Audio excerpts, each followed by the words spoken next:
महाकवि रसखान द्वारा रचित सवैया का ये 5वां अनुच्छेद आज हम आप लोगों के सामने शुरू करने जा रहे हैं। कान भय बस बांसुरी के, अब कौन सखी हमको चही है।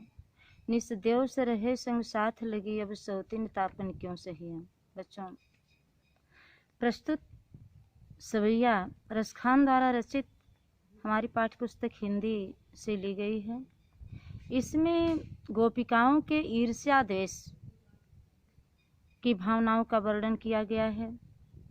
गोपिकाएं श्री कृष्ण जी से प्रेम करती हैं और श्री कृष्ण जी अपनी बांसुरी से प्रेम करते हैं, जिसके कारण बांसुरी से गोपिकाएं बहुत ही ज्वलनशील हैं, बहुत ही उससे ईर्ष्या करती हैं और आपस में बात करते हुए कहती हैं कि हे सखी, कान भये बस बांसुरी के, कान कन्हैया भय हो गए हैं, बस बांसुरी के बस में हो गए हैं।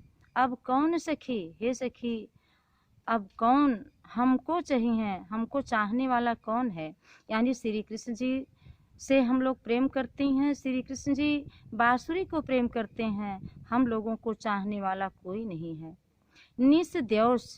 निस देवस रात और दिन रहे संग साथ लगी, उनके साथ में लगी रहती है। बांसुरी के लिए कह रही हैं गोपिकाएं कि यह बांसुरी रात और दिन श्री कृष्ण जी के साथ में ही लगी रहती है। यह सौतीन तापन क्यों सही है, यह तो हमारी सौत के समान हो गई है। सौत का मतलब एक पति के पास 2 पत्नियां, तो ये खुद श्री कृष्ण जी से प्रेम करती हैं और कृष्ण जी गोपिकाओं को तो जो प्रेम करते हैं, लेकिन उनकी मानना है कि वो बांसुरी से ज़्यादा प्यार करते हैं, ज़्यादा प्रेम करते हैं, इसलिए उसको सौत मानती हैं। कहती है सौतीन तापन, तापन माने कष्ट, क्यों सही है, कैसे सहन कर सकती हैं। हे सखी, यह बांसुरी तो हम लोगों के लिए सौत के समान हो गई है। यह रात दिन उनके साथ लगी रहती है, हम लोग इसके कष्ट को कैसे सहन करेंगे। जिन मोह लियो मनमोहन को, मनमोहन श्री कृष्ण जी को जिन बांसुरी के लिए आया है कि जिस बांसुरी ने हम श्री कृष्ण जी को मोहित कर लिया है, यानी अपने ऊपर मोहित कर लिया है, वे उसी के मोह में पड़ गए हैं। रसखान सदा हमको दहिए, रसखान जी कहते हैं कि गोपिकाएं कहती हैं सदा हम हमेशा हमको, हम लोगों को दही है माने जलाती रहेगी। गोपिकाएं कहती हैं हे सखी, यह बांसुरी तो मनमोहन यानी श्री कृष्ण जी को बहुत अच्छी तरह से मोहित कर ली है और यह हमेशा हमेशा हम लोगों को जलाती रहेगी। मिलियाओ सब सखी भाग चलें, अब तो ब्रज में बंसुरी रही हैं। अब गोपिकाएं उस बांसुरी से दूर रहने के लिए उपाय सोच रही हैं और आपस में कह रही हैं हे सखी, मिलियाओ सब सखी, हम सभी लोग एक साथ मिल कर के चलो, भाग चलें, अब ब्रज से भाग चलें। अब तो ब्रज में बंसुरी रही हैं, अब तो ब्रज में बांसुरी ही रहेगी, क्योंकि श्री कृष्ण जी बांसुरी को ही चाहते हैं, हम लोगों को कोई चाहने वाला नहीं है। ऊपर से कान भय बस बांसुरी के, अब कौन सखी हमको चाहिए। प्रस्तुत पंक्तियों में गोपिकाएं श्री कृष्ण जी के बांसुरी से ईर्ष्या रखते हुए कहती हैं कि हे सखी, श्री कृष्ण जी तो बांसुरी के बस में हो गए हैं, यह बांसुरी उन्हें पूरी तरह से अपने बस में कर ली है, अपने प्रेम में डुबो ली है। अब तो यहाँ हम लोगों को चाहने वाला कोई नहीं है, क्योंकि हम लोग श्री कृष्ण जी के उपासक हैं और श्री कृष्ण जी बांसुरी को ही हमेशा अपने साथ रखते हैं, उसी के प्रेम में ही डूबे रहते हैं। यह बांसुरी निस्देव से रहे संग साथ लगी, अब सौतीन तापन क्यों सही है। यह बांसुरी श्री कृष्ण जी को ऐसा मोहित कर ली है कि वह दिन और रात हमेशा उनके साथ में लगी रहती है। यह तो हमारी सौत के समान हो गई है। अब इस कष्ट को हम लोग किस प्रकार से सहन करेंगे। यह बांसुरी जिन मोह लियो मनमोहन को, रसखान सदा हमको दही हैं। कहती हैं गोपिकाएं कि यह बांसुरी तो श्री कृष्ण जी को पूरी तरह से मोहित कर ली है। अब यह हमेशा हम लोगों को जलाती रहेगी। इसलिए हे सखी, इससे बचने का मात्र एक ही उपाय हमको दिखता है कि हम सभी गोपिकाएं आपस में मिल करके यहाँ से भाग चला जाए। अब ब्रज में तो बांसुरी ही रहेगी, क्योंकि श्री कृष्ण जी बांसुरी को ही चाहने वाले हैं, हम लोगों को चाहने वाले नहीं हैं। अगला अनुच्छेद। मोर पखा सिर ऊपर राखी हूँ, गुंज की माल गरे पहिरोंगी, ओढ़ी पितंबर लय लकुटी बन गोधन ग्वारन संग फिरोंगी। भाव तो वही मेरो रस खानी, सो तेरे कहे सब स्वांग करोंगी, या मुरली मुरली धर की, अधरान धरी अधरान धरोंगी। देखिए यहाँ पर है कि मोर पखा, मोर का पंख, सिर सिर पर, सिर ऊपर, सिर के ऊपर राखी हो रखेंगे, गुंज की माल गले पहिरोंगे, गुंज की माला को गले में धारण करेंगे। प्रस्तुत पंक्तियों में गोपिकाएं श्री कृष्ण जी जैसा सारा स्वांग, स्वांग माने होता है नाटक, सारा नाटक करने को कहती हैं कि जो कुछ श्री कृष्ण जी करते हैं हम सब कुछ करेंगे, लेकिन बांसुरी से केवल हमको ईर्ष्या है, श्री कृष्ण जी से ईर्ष्या नहीं है। इस बात को वे आपस में कैसे स्पष्ट कर रही हैं? देखिए लिखा है कि गोपिकाएं आपस में एक स्वांग करने की योजना बनाती हैं और कहती हैं कि हे सखी, श्री कृष्ण जी अपने सिर पर मोर का पंख धारण करते हैं, उन्हीं की तरह से हम लोग भी अपने सिर पर मोर पखा सिर ऊपर राखे हों, मोर के पंख को सिर के ऊपर रखेंगे। और गुंज की माल गले पहिरोंगे, वे अपने गले में गुंज की माला पहनते हैं, हम लोग भी उन अपने गले में गुंज की माला उन्हीं जैसे वो पहनते हैं उसी तरह से हम लोग भी उनकी रूपरेखा को बनाने के लिए, उनके जैसा रूप बनाने के लिए हम लोग भी गुंज की माला को अपने गले में धारण करेंगे। ओढ़ी पीतम्बर लय लकुटी, उन्हीं की तरह से, श्री कृष्ण जी की ही तरह से हम लोग पीतम्बर पीला वस्त्र को ओढ़कर, लकुटी को ले करके, वन गोधन, वन में गोधन गायों, ग्वारन गायों और ग्वाल वालों के संग साथ फिरोंगी, घूमेंगी। उन्हीं की तरह से पीला वस्त्र ओढ़ करके, हाथ में लकुटी को ले करके और वन में जा करके गायों तथा ग्वाल वालों के संग घूमेंगी। भाव तो अच्छा लगता है वही जो मेरो रसखान, मुझे उनका जो भी कार्य, यानी श्री कृष्ण जी का जो भी कार्य हमको अच्छा लगता है, रसखान जी कहते हैं कि गोपिकाएं कहती हैं, सो तेरे कहे सब स्वांग करूंगी, इसलिए हे सखी जो कहेंगे हम सब श्री कृष्ण जी जैसा स्वांग माने नाटक करेंगे।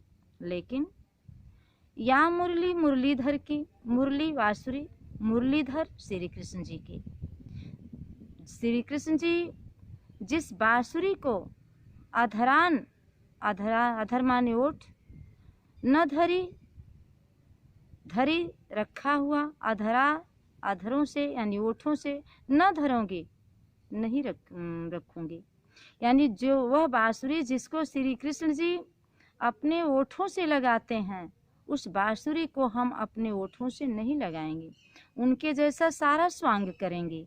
लेकिन बांसुरी जो श्री कृष्ण जी के ओठों से लगाई जाती है, जिसको श्री कृष्ण जी, मुरलीधर माने श्री कृष्ण जी ओठों से लगाते हैं, उस बांसुरी को हम कभी भी अपने ओठों से नहीं लगाएंगे और सारा नाटक करेंगे। इसमें देखिए आपका रूपक अलंकार, अनुप्रास अलंकार का प्रयोग हुआ है। भाषा ब्रज भाषा ही है, छंद सवैया है। इसमें गोपिकाओं के ईर्ष्या भाव का वर्णन किया गया है। फिर से ऊपर से अर्थ में देखिए कि मोर पखा सिर ऊपर राखी हो, गुंज की माल गरे पहिरोंगी, ओढ़ी पीतम्बर लय लकुटी बन गोधन ग्वारन संग फिरोंगी। प्रस्तुत पंक्तियों में गोपिकाएं श्री कृष्ण जी से प्रेम और उनकी बांसुरी से ईर्ष्या भाव व्यक्त करते हुए आपस में कैसे बात करती हैं, करते हुए कहती हैं कि हे सखी, हम लोग श्री कृष्ण जी का सारा नाटक करेंगे। वे अपने सिर पर मोर के पंख को धारण करते हैं, हम लोग भी अपने सिर पर मोर का पंख रखेंगे, गुंज के माले को अपने गले में पहनेंगे, उन्हीं की तरह से पीला वस्त्र ओढ़ेंगी और लकड़ी को लेकर के वन में जा कर के गायों और ग्वाल वालों के संग घूमेंगी।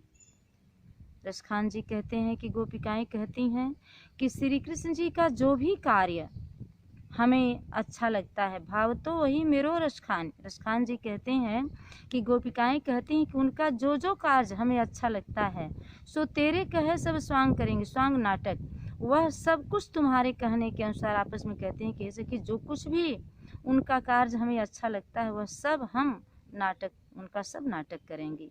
लेकिन ये मुरलीधर यानी श्री कृष्ण जी के बांसुरी जिसको वे अपने ओठों से अधरा न धरी, ओठों पर धारण की गई है, अधरा न धरूंगी।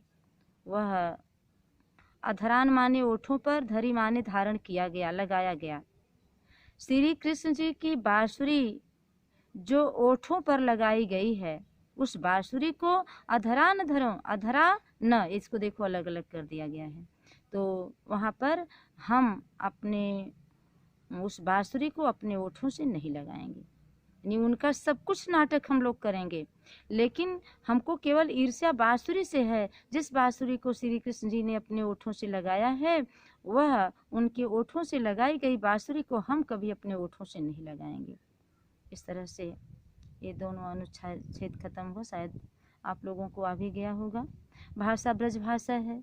रसखान जी ने गोपिकाओं की मन स्थिति का वर्णन किया है। गोपिकाओं के कृष्ण प्रेम और बांसुरी से ईर्ष्या भाव को व्यक्त किया गया है। इसमें अनुप्रास और रूपक अलंकार का प्रयोग हुआ है। रसखान की रचना रसखान ग्रंथावली में ये लास्ट में आपको कवित्त दिया है। कवित्त जिसको हम बोलचाल की भाषा में बोलते हैं कवित्त। कवित्त में देखिए, गोरज विराजय भाल लह लही बनमाल, आगे गया पाछे ग्वाल गाँव मृद बानरी, तैसी धुनि बांसुरी की मधुर मधुर जैसी, बंक चितवन मंद मंद मुस्कान रे, कदम बिटप के निकट तटनी के तट, अटा चढ़ चाह पीत पट फहरान रे, रस बरसावे तन तपन बुझावे नैन, प्राणन रिझावे वह आवे रसखान रे। प्रस्तुत पंक्तियां रसखान ग्रंथावली से ली गई हैं। ये कवित्त रूप में रसखान जी ने वर्णन किया है। इसका शीर्षक कवित्त है। संदर्भ आपको आगे बताया जा गया है। प्रस्तुत कवित्त महाकवि रसखान द्वारा रचित हमारी पाठ्य पुस्तक हिंदी से लिया गया है। इसमें श्री कृष्ण जी के वेशभूषा, उनके स्थिति का वर्णन करते हुए ब्रजवासियों के प्रेम भावना को उजागर किया गया है। जब पूरा दिन श्री कृष्ण जी वन में गायों को चराने के लिए जाते हैं, पूरे दिन ब्रजवासी उनके आने का इंतज़ार करते हैं और जब वे शाम के समय गायों और ग्वाल वालों के बीच होकर के वापस होते हैं तो उस समय वहाँ ब्रज के लोगों की क्या स्थिति होती है उसका वर्णन करते हुए कवि कहता है कि आपस में लोग बात करते हुए कहते हैं कि गोरज गाय के खुर से उड़ने वाली धूल, गाय के खुर से उड़ने वाली धूल। जब गायें चलती हैं तो जो उनके पैर से धूल उड़ती है, विराजय सुशोभित होती है भाल मस्तक पर, लहलही सुशोभित होती है वनमाल वैजंती की माला, आगे गया, आगे आगे गायें, पाछे ग्वाल, पीछे से ग्वाल वाले, गाँव में मृद बानरी, सुंदर बाड़ी में एक प्रकार का की गीत होती है। बानरी मृदु बानरी सुंदर धुन में गाना, तैसी धुन और उसी धुन में, जिस धुन में वे लोग गाना गा रहे हैं, तैसी धुन उसी धुन में बांसुरी की मधुर मधुर जैसी मधुर मधुर आवाज में बांसुरी को श्री कृष्ण जी बजा रहे हैं। कैसे? बंक चितवन, बंक माने टेढ़ी, चितवन दृष्टि, मंद मंद मुस्कान रे और मंद मंद मुस्कुराते हुए, कदम बिटप, कदम का बिटप माने पेड़, कदम के पेड़ के निकट नजदीक, तटिनी के तट, तटिनी नदी, नदी के तट पर यानी यमुना नदी के तट पर, अटा चढ़ चाहे, कहते हैं गोपियाएं, अटा चढ़ चाहे या अट्टालिका पर चढ़ करके, ऊंचे स्थान पर चढ़ करके देखो तो पीत पट फहरान रे, पीत पट पीला वस्त्र, फहरान रे, या देखिए गलत लिखा गया, फहरान होगा, फहरान रे यानी फहर रहे हैं। हे सखी, अटारी के ऊपर चढ़ करके देखा जाए यानी ऊंचे स्थान पर चढ़ करके देखा जाए तो कदम के पेड़ के निकट नदी के, यमुना नदी के तट पर उनका पीला वस्त्र, पीतपट फहरान रे, पीला वस्त्र फहर रहा है। रस बरसावे सबके ऊपर, रस आनंद, वर्षा में वर्षा करने वाले, सबके ऊपर आनंद की वर्षा करने वाले, तन तपनी शरीर के कष्ट को बुझावे नैन, तन तपनी बुझावे नैन, सबके शरीर के कष्ट को दूर करने वाले, और प्राणन रिझावे सबके प्राणों को खुश करने वाले, वह आवे रसखान रे। रसखान जी कहते हैं कि वह श्री कृष्ण जी आ रहे हैं।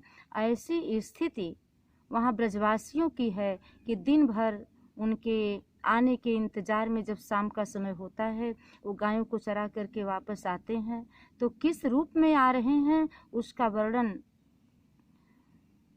रसखान जी वहाँ ब्रजवासियों के भावों के रूप में व्यक्त करते हुए लिखा है कि लोग श्री कृष्ण जी के विषय में बहुत परेशान हैं, उनके दर्शन के लिए लालायित हैं, और जब वे वहाँ से आते हैं तो उस समय आपस में बात करते हुए लोग कहते हैं कि श्री कृष्ण जी गोरज विराजे भाल, श्री कृष्ण जी जब रास्ते में आ रहे हैं गायों और ग्वाल वालों के साथ, उनके मस्तक पर गायों के खुर से उड़ती हुई धूल सुशोभित हो रही है।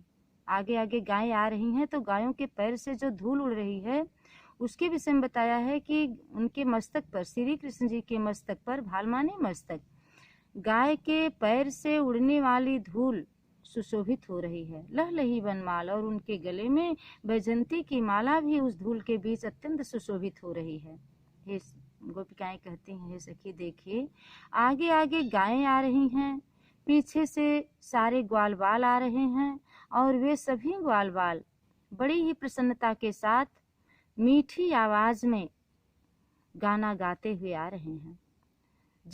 जैसे ही मीठी आवाज में वे गाना को गा रहे हैं, जिस धुन में गा रहे हैं, उसी धुन में, तैसी धुन बांसुरी की मधुर मधुर जैसी, उसी ही धुन में श्री कृष्ण जी मधुर मधुर आवाज में अपनी बांसुरी को भी बजा रहे हैं। बंक चितवन मंद मंद मुस्कान रे, और बांसुरी बजाते समय वे अपने भौहों को टेढ़ी किए हुए हैं तथा मंद मंद मुस्करा रहे हैं, धीरे धीरे मुस्करा रहे हैं।